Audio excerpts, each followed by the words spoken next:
This video is sponsored by Chewy's Halal Vitamins, suitable for all the family. For an exclusive half-price offer, enter code YT50 at checkout at www.chewys.com. They offer worldwide delivery plus no Quibble 30-day money-back guarantee.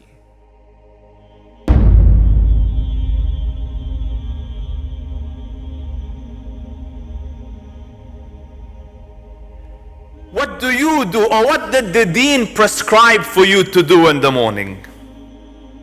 After you have said, your hamd, you wake up, you do your wudu, you stand in salah, and fajr is long recitations of the most motivational text man is ever to know, the divine word of Allah Himself.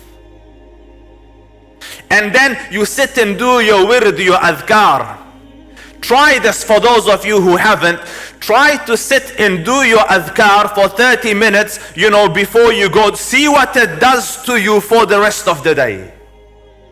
I do my wird in the car in these days because, Fajr is late. And I tell you, and I don't say this, to blow my own trumpet, but by the time I get to work, my heart is dancing. Like, Allahu Akbar, let's go.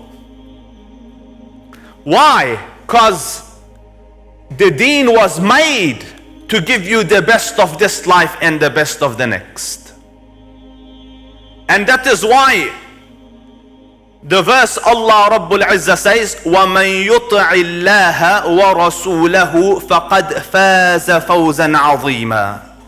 You want to be successful?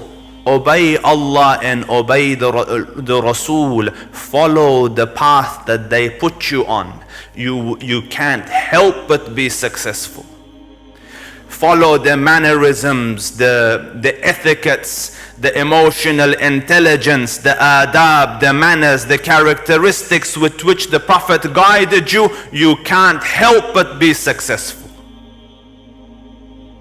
And success, as our Sheikh said, is not money, Muslims. Real success, ultimate success, is at the time of death. They say, these life coaches and the rest of it, imagine your casket, your coffin is there, and then see if you have led a successful life or not.